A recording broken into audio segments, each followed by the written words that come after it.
It's really a pleasure to be here among you, kindred spirits, fellow scientists and scholars exploring the most fundamental subject, most important subject of human consciousness. I will be addressing today one aspect of that, which is distinguishing different states of consciousness. Because each state of consciousness, whether deep sleep or dreaming or turiya cetana samadhi or enlightenment, brings a completely different understanding of the world.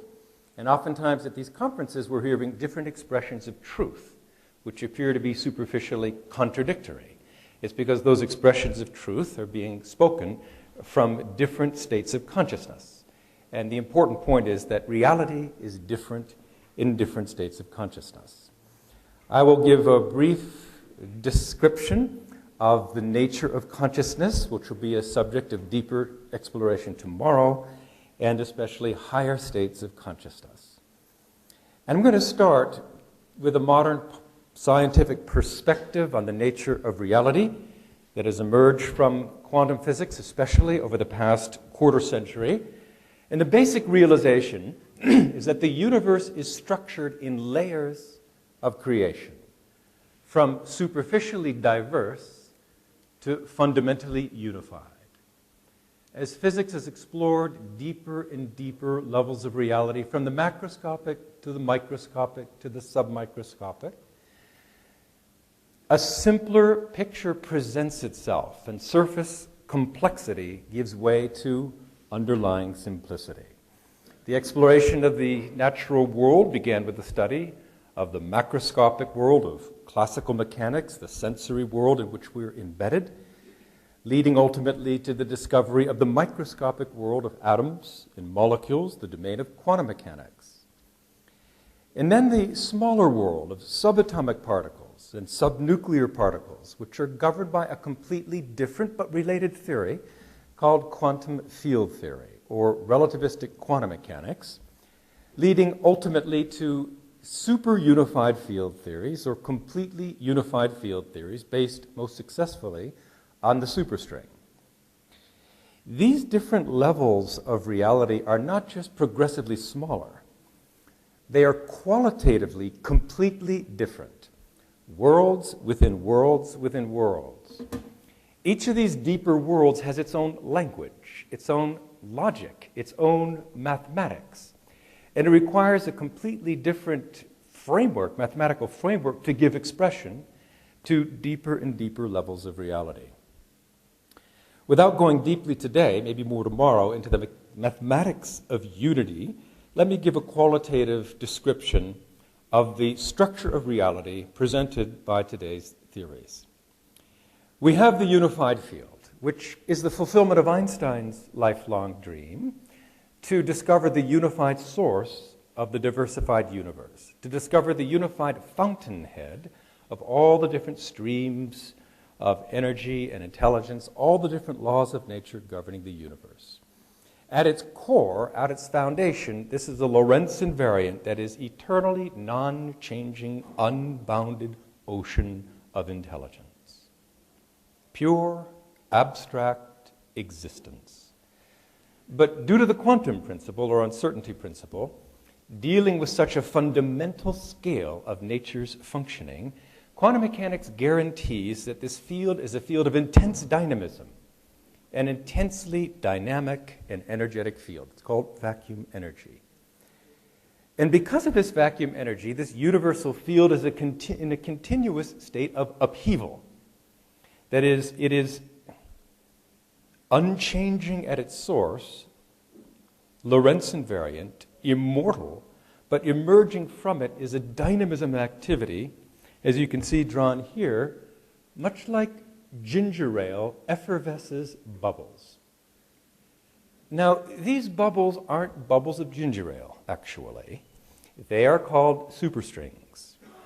They are literally infinitesimal, one-dimensional objects, miniature rubber bands. If it seems a little depressing that the ultimate physical reality at the basis of the universe is a rubber band, that's not actually the case.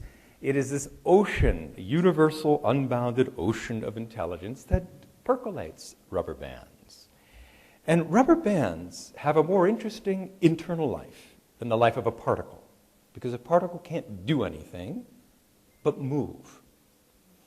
A rubber band can also move, but in addition, it can vibrate in specific countable ways. And mathematical physicists have counted the different vibrational modes of a rubber band, taking into account that these rubber bands, these superstrings, live in 11 space-time dimensions, which gives them a great deal of wiggle room in which to move and wiggle. So counting the ways a rubber band can vibrate, enumerating the fundamental tones or reverberant modes or energy eigenmodes or frequencies of these rubber bands, the miracle of superstring theory is that these different vibrational states of the superstring mimic the behavior of what you might call, for example, a graviton, a photon of light, a quark, an electron, a neutrino. All the known particles and forces of nature, on the Bose side, the force fields, the spin-2 graviton, the spin-1 forces, including electromagnetism, the spin-1/2 matter fields, etc., these are just the different vibrational frequencies of the unified field. So really, in a sense, we're living more in a world of, not a material universe, but a world of vibration. To use a simple analogy, but not inaccurate, it's as though the unified field is a specific musical instrument, quite complex. And like any instrument, a guitar or a harp, that instrument has its own natural reverberant frequencies. So you can distinguish the sound of a guitar if you rap it from the sound of a flute. They have a different sound because the vibrational spectrum, the timbre, is different. The unified field has its own natural vibrational tones, and those tones are the elementary particles of nature. So the emergence of the elementary particles and forces is just the unified field in vibration, nothing else. More than that, and I'm ending my physics lesson shortly, more than that, emerging from this unified field or field of supergravity, quantum gravity, are not just strings ultimately, but entire infant universes. Percolate similarly from this universal field, and most of them, we think, are duds. They live for a very short time and then disappear in a burst of energy. But some of them undergo what is called inflation, exponential growth, like our universe, spawning galaxies and stars. And we are the inhabitants of one such universe, but the physics of the superstring suggests there are perhaps even an infinity of simultaneously coexisting universes. I'm going to pose a question and then leave this subject for a while.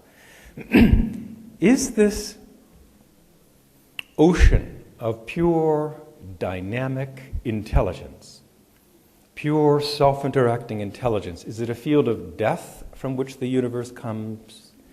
Is it a field of absolute inertia? Or might it be a field of vibrant consciousness? That I'll talk about tomorrow as well. Switching subjects to the subject of consciousness and meditation. What is meditation in the classic yogic sense, as you might find, for example, from the Yoga Sutras of Patanjali, also elaborated in Bhagavad Gita and so forth? Meditation in this sort of modern context is a technique or techniques to take the outwardly directed attention powerfully within to experience and explore quieter, subtler levels of mind. It draws the attention within to experience and explore deeper levels of intelligence of the mind, quieter, subtler levels of the thinking mind, and then coming to rest at a state of absolute silence, pure, abstract awareness, experience of pure being, consciousness devoid of object.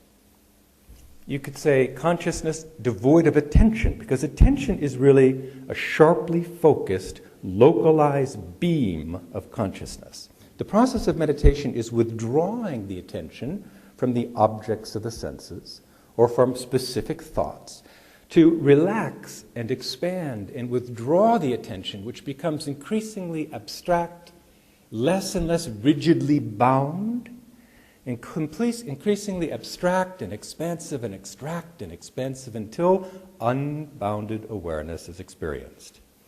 This isn't something that takes, lifetimes or months to develop.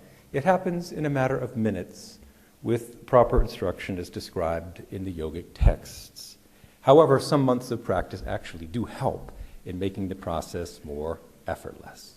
So just to show what that looks like, normally our attention is focused on a relatively concrete level of mind and concrete level of sensory experience. At the classical level, the process of meditation effortlessly lures the attention within to subtler and subtler levels of thought, and then beyond thought to the experience of pure consciousness. In the Yoga Sutras of Patanjali, it says, Yoga Chitta Vritti Nirodha. Yoga is the complete settling of activity of the mind. It says, then the seer is established in the self. Self means established in our own subjectivity, the inner eye that sees everything, knows everything, but itself is not seen in waking consciousness, but is alone, left alone by itself to experience its own nature in samadhi. So this is the so-called meditative state. It's become a subject of intensive scientific research over the past decade. It is described in the Upanishads as the peaceful, the blissful, the undivided, unified, is thought to be the fourth state of consciousness. Not waking, not dreaming, not sleeping. Fourth state. That is the self with a capital S. That is to be known. Okay, quickly, from a modern scientific standpoint, the physiologists and medical researchers are talking about the meditative state, samadhi, as a hypometabolic physiological state, which simply means a state of deep rest, deeper than sleep. And it's true, if you look at the level of relaxation or level of rest of samadhi versus deep sleep or relaxation, it is strikingly deeper level of rest, with a much deeper state of physiological rest as measured by oxygen consumption and other measures.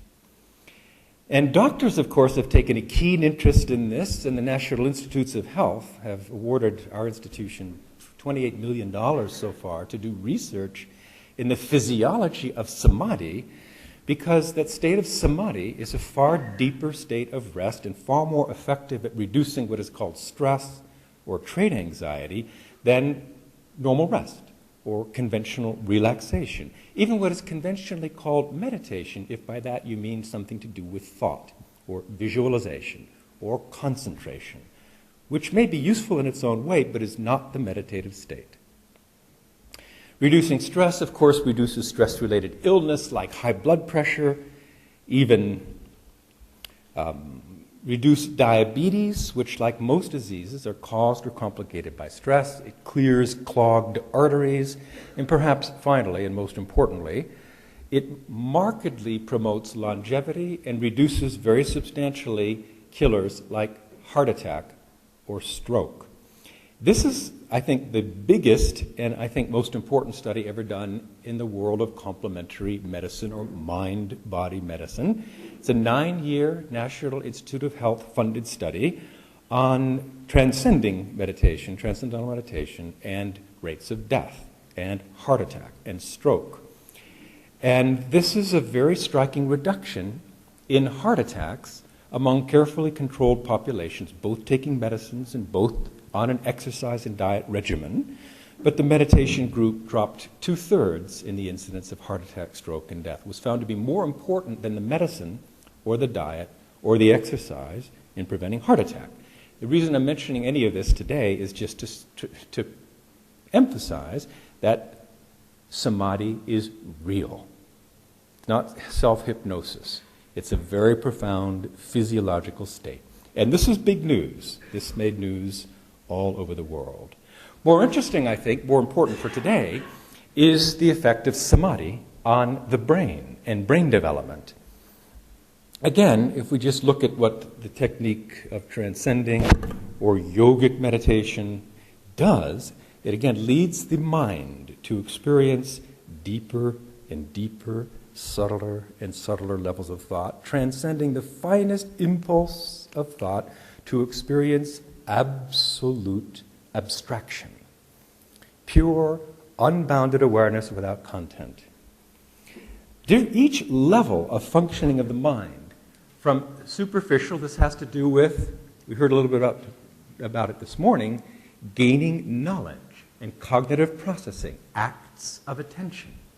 Quieter levels of mental activity, such as what's called open monitoring or mindfulness meditation, this is a more settled state of self-observation or introspection, has a completely different style of electrical activity of the brain. Going beyond thought completely to this attention-free consciousness has its own style of electrophysiological functioning, characterized by alpha-1 frequencies between 8 and 10, high amplitude, but even more importantly, coherent across the entire brain. So the frontal and occipital lobes, temporal and parietal lobes, the whole brain functions in concert during this meditative state. Most striking, perhaps, is to look at this brain map, which shows the degree of coordination or communication or integrated functioning of different points on the brain. And if you compare eyes closed rest to the transcending brain, you'll find the major differences in normal waking activity. There's not much communication between different parts of the brain, certainly not on a large scale. And during the transcending process, the whole brain becomes profoundly integrated. And that may explain physiologically the experience of a less cramped or restricted and specific content of consciousness to more expansive, inclusive, comprehensive, and even unbounded experience of consciousness. Apart from philosophy, this is a very good thing, because this orderliness of brain functioning starts to stick with you and becomes more and more a stable feature of the activity of the brain during activity. And orderly brain functioning correlates with rising IQ, increasing intelligence, creativity, learning ability, memory, academic performance, alertness, reaction time, moral reasoning, psychological stability, and emotional maturity. Really, it seems everything good about the brain depends, to a good extent, on its orderly functioning. And this type of orderly functioning can be systematically increased or expanded in really anyone of any age, students or seniors. And longitudinally, when students, for example, are taught transcending, taught to experience samadhi, then intelligence increases significantly over a period of just 2 years. And there are many different measures of intelligence that people debate may be superior, but all of them are highly statistically significantly increased. A couple of practical points before I get on to the discussion of higher states of consciousness. Just wanted to mention that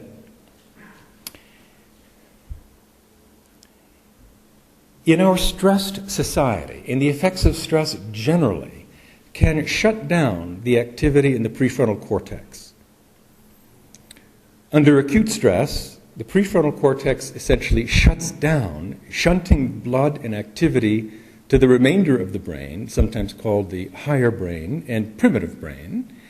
And it's this higher brain, for example, or prefrontal cortex, that exerts executive control over our attention, over our impulsive impulses, our aggressive tendencies, and so on. So under acute stress, people lose the ability to think before they act, and it becomes more of a reactive or fight-or-flight state of being. I just mentioned that meditating, samadhi, engages the prefrontal cortex. But more than that, actually, it integrates the prefrontal cortex more profoundly with the rest of the brain so that it can do its job as the locus of executive control. This is what we think, for example, may be responsible for the increasingly widespread use of transcending a dose of samadhi even in maximum security prisons.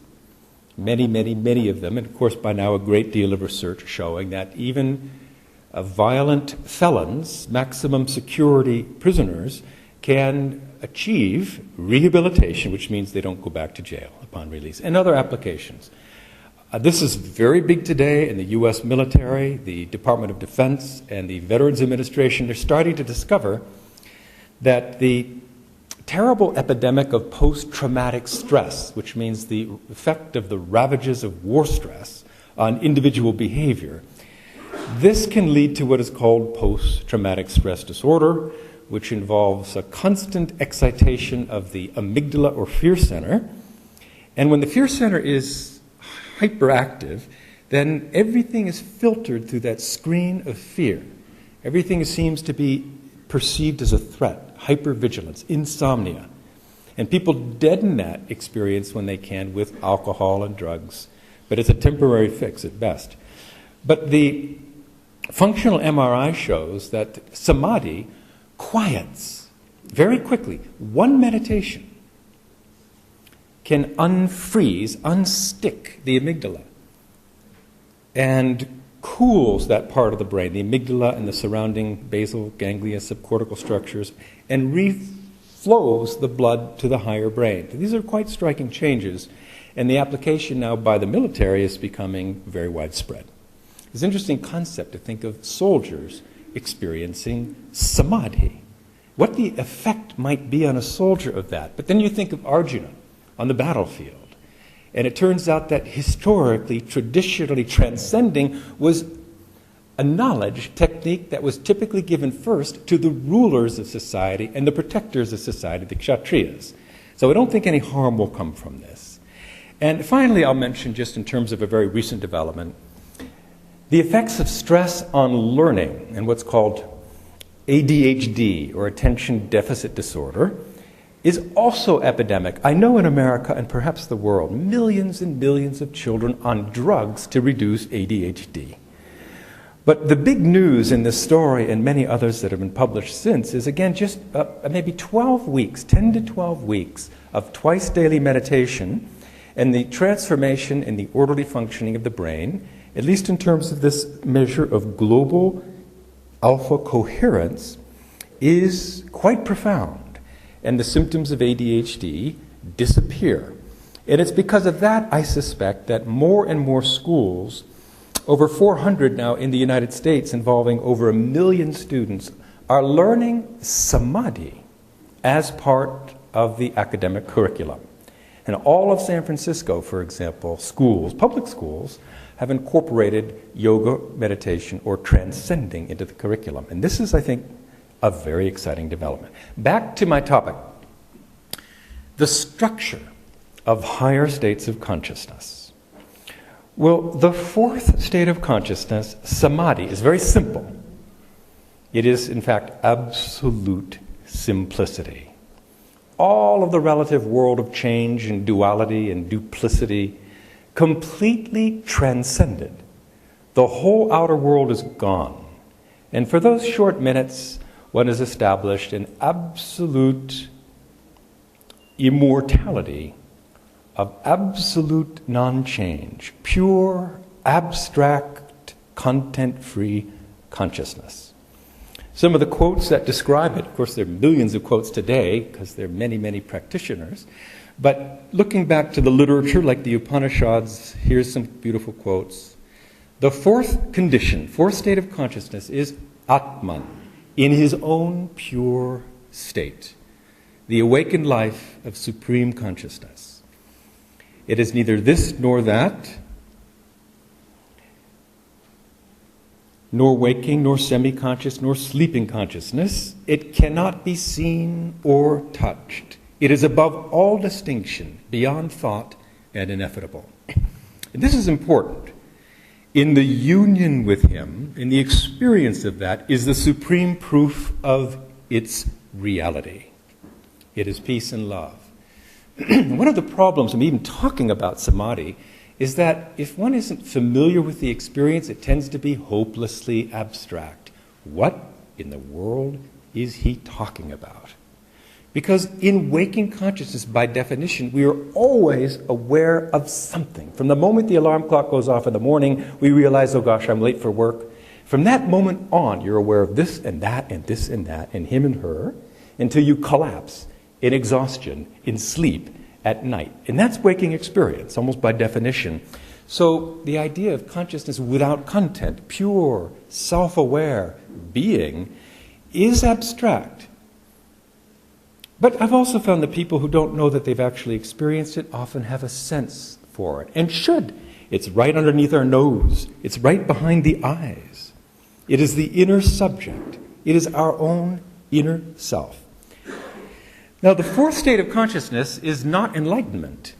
It's a rather fleeting experience, and as blissful and contented as it may be, it's completely impractical. You could never earn a living in samadhi. So the idea is that this is a stepping stone to higher states of consciousness. And the next state of consciousness, described in detail in the Vedic literature, in the yogic literature, in the Buddhist literature, and now the subject of scientific research, is the fifth state of consciousness, sometimes called enlightenment. And the first definition of it neurophysiologically is the stabilization of EEG coherence, irrespective of the specific activity the mind is engaged in. And we're always engaged in specific activities of cognitive processing and sensory processing. But the coherence or orderliness of that experience, the degree to which it engages more and more of the brain, increases with regular exposure to samadhi until, as we'll see in a moment, this global EEG coherence becomes stabilized.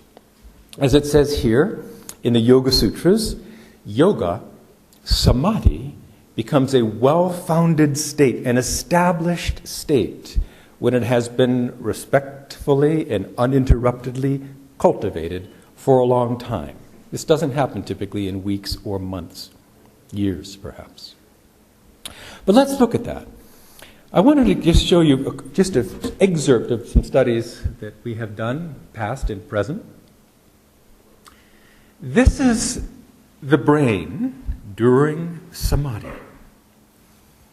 And this is a relatively new person who's only been just exposed to the experience of unbounded awareness, and this is somebody who's been transcending regularly for many years. There's not much difference.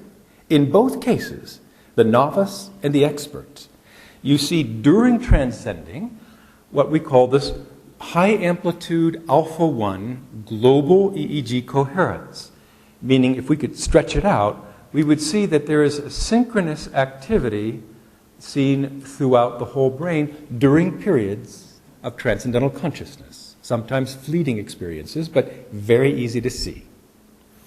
The real difference comes after meditation, when you engage in activity. And these particular tests were done using a computer game, which is a rather intense, dynamic, and focused activity I can't even do. My son can do it.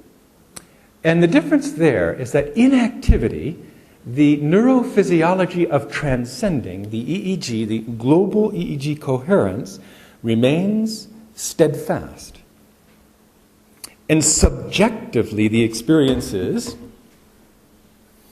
inner unbounded awareness, absolute inner silence, witnessing outer dynamism, the mind thinking, the intellect deciding, the speech speaking, the organs of action acting, all quite divorced from this unshakable silence and unbounded awareness within. So sometimes this fifth state of consciousness is called nirvikalpa samadhi or nitya samadhi. That means unbroken samadhi or eternal samadhi.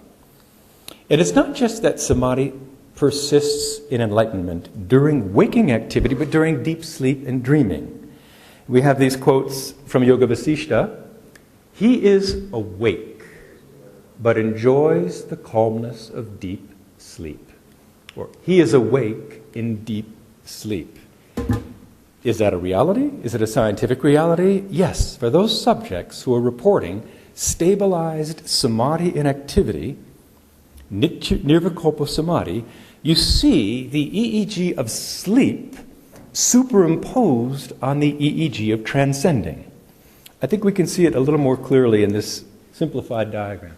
Here is the lazy, slow, high amplitude delta electroencephalographic activity of deep sleep.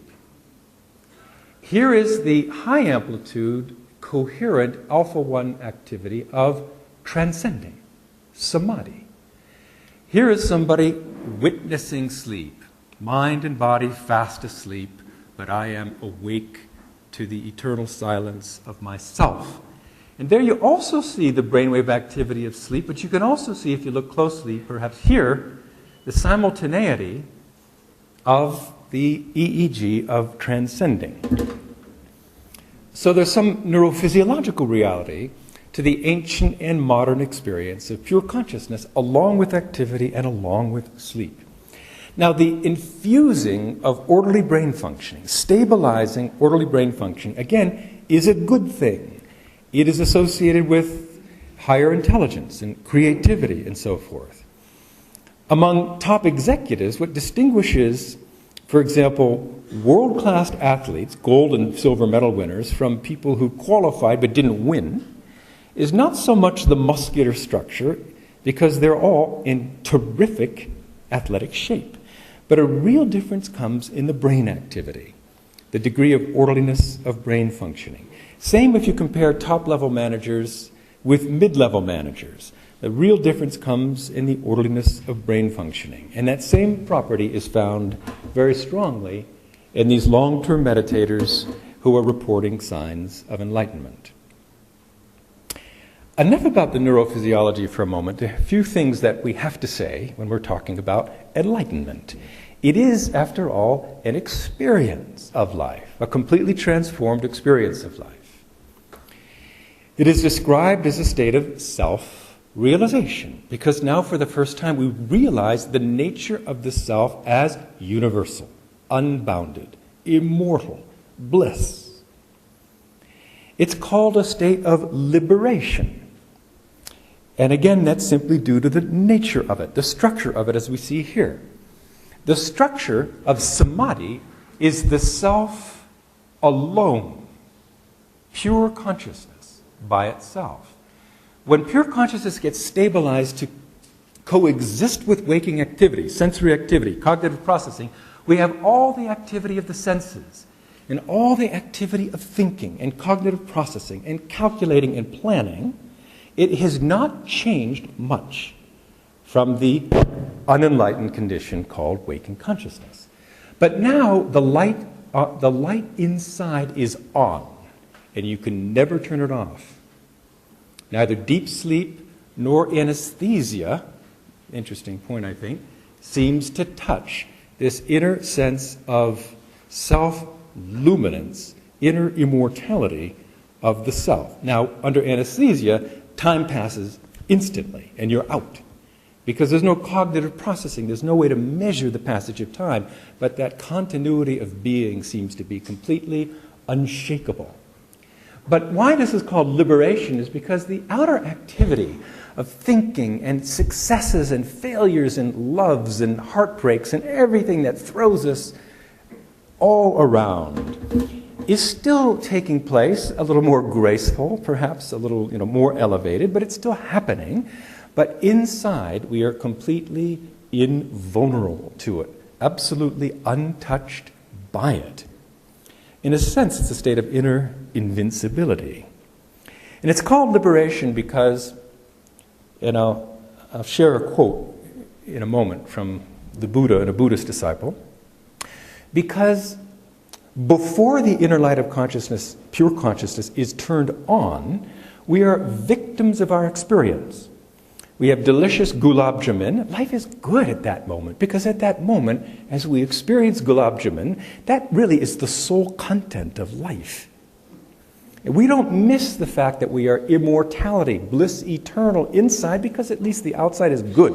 But now imagine you have okra marinated in vinegar. Life is a disaster. at that moment. Because at that moment, all you don't have unbounded immortality, eternity, and bliss on the inside. All you have is the pickled okra. So life goes up and life goes down, and anything that's good tends to be followed by the loss of that thing eventually. That's the whole Buddhist thing about the importance of liberation. It's a much more dignified level on which to live. And people who are enlightened, who are really established in that state, it's so huge, it's so cosmic, it's so universal, so timeless, that they may say in that state, the rise and fall of civilization is just an eye blink. Huge. And that's called the fifth state of consciousness, liberation, enlightenment. Here's just a quick quote from the Upanishads. He is in his own being, pure, never changing, never moving, unpollutable, and in peace beyond desires, he watches the drama of the universe. Bhagavad Gita, even though fully engaged in action, he does not act at all. Or established in the self, unbounded universal consciousness, one overcomes sorrows and suffering. Another feature of enlightenment we won't have time to go into, but is nevertheless interesting, is spontaneous fulfillment of desire. That desires, intentions become extremely powerful. Sometimes even the moment the desire is articulated, the fulfillment of the desire is there. And there's a physics to that we could talk about. And in fact, I will say one word about it. And that is, we've talked today about deeper and deeper levels of physical reality at the classical quantum field theoretic and unified field theoretic levels. We've talked about deeper and deeper and deeper levels of thought. Since the modern psychology doesn't have a word for any of this, from the Vedic psychology we have the levels of thought, Vaikari, Madhyama, Pashyanti, Para. Vaikari comes from vah, speech. It means articulated thought, concrete thought. You can almost hear it in your mind. Madhyama is abstract conceptual thinking. This is the world of the mathematician and the mathematical physicist, dealing with bigger and more comprehensive and more abstract and more powerful numerical, philosophical, and logical systems. Pashyanti, which means literally vibrating consciousness, are the finest impulses of thought. Fine feeling. This is the world of the fine artist. And then para means transcendental thought, which is just pure being. There is a very intimate relationship between these different levels of thought, concrete versus profoundly expansive, and the different levels of physical reality, at least the mathematics required to formulate theories of physical reality. And I'll explain that relationship a little bit more tomorrow. So anyway, it's been a popular idea for so long that desire has power, intention has power. It has excited many people. It has disappointed many people, because many people have tried that technique with limited results. We have studied Hinduism from our childhood. Yeah. Samadhi is not just like meditation that you can practice and you can have it anytime you are enjoying. So you have changed the definition of samadhi for your case. It is not that what it's a really good question. It's a very important question. I should have even said something about it. I'm not changing the definition of samadhi. I'm merely saying that it is an absolutely natural state of mind and neurophysiology that everyone can access in minutes. I would like to disagree. It's the stabilization. See, when Patanjali, this Ashtanga Yoga, talks about the 8 steps of yoga, there's yama and niyama and asanam, pranayam, pratyahara, dharana, dhyana, samadhi. The correct understanding and correct translation of Ashtanga is 8-limbed anga, 8-limbed yoga. And think of a table with 8 legs. You can grab any leg, yoga asanas, and through long practice refine the nervous system and start to experience unbounded awareness. It's a slow process. That may take more than one lifetime. You can take dhyan and samadhi. You take any leg and pull on it, the whole table will come. even better to take several legs at once and yank on it. And whether it's pranayama and asanas and then dhyan, fine. But in any case, yoga, if the techniques are pure, if they're effective, if the Yoga Sutras of Patanjali are translated and understood properly, one slips without effort into that state of universal, unbounded, eternal consciousness.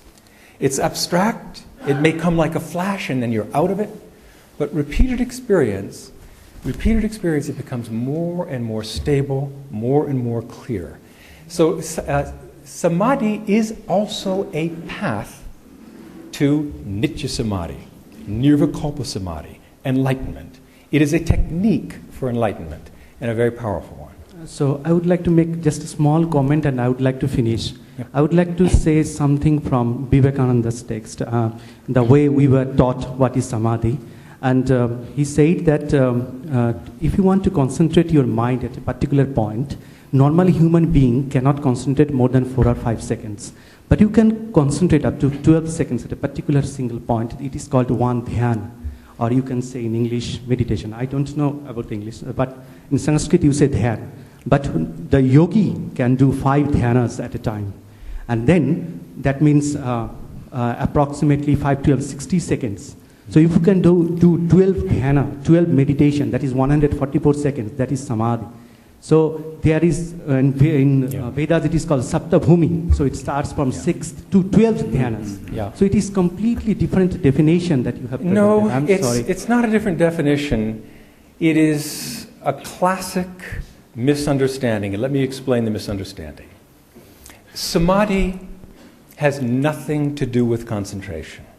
Nothing. Concentration is the opposite of samadhi. Concentration is a localized beam of attention. And you can hold it. It's difficult. Maybe with training, a yogi can hold it much, much longer. And that may be a good exercise. That may be good for a medical student. But transcending is the systematic withdrawal from and the transcending of all mental activity, which happens absolutely spontaneously and effortlessly with technique. Now, I can't move a boulder that weighs 2 tons. But if I have a technique, a lever and a fulcrum, I can easily move a boulder that weighs 2 tons.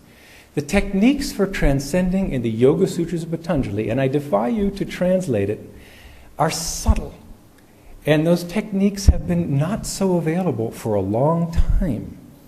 Without that proper understanding, people's experiences, oh, I'm not transcending, it's difficult, I can't concentrate. It has nothing to do with concentration. It's the subtlety of the experience that makes it difficult to describe and, in a sense, difficult to experience through exertion. It is the opposite of exertion because it is the effortless state of no activity of the mind. And that comes from effortless. Now, you can deny it, but the scientific research is overwhelming. We're living in the age of science, and it's time for scientific data and reality to overthrow a lot of the old misunderstandings which have prevented people from really gaining their spiritual birthright as human beings, blessed with a brain that is engineered to experience the divine. Dr. Vijay Kumar. We had a workshop yesterday in which one of the chapters was on meditation and 2 things emerged. One was that this change in level of consciousness is primarily an elevation of a spirit, ascension of a spirit, or exaltation of a spirit. And not all meditations can lead to the same outcome, attaining the same level or at the same speed or say clarity. Absolutely. The second point was that neuroplasticity, changes in the brain, especially the gray matter thickening and the diminution in effect of aging on the cortex, they begin to appear in as little a time as 2 weeks. Yes. These were the 2 points I wanted to bring up. Both very, very good points. The brain evolves quickly. Every time we learn a new subject in school, we learn to type. Our brain starts to change in a specific way that is conducive to typing. When we transcend similarly, it's a new experience, unique in that it engages, unlike typing, the total brain. and develops the brain holistically so that the holistic and unified experience of life dawns. Both very good points. Thank you. I think I'd better Thank move you. on.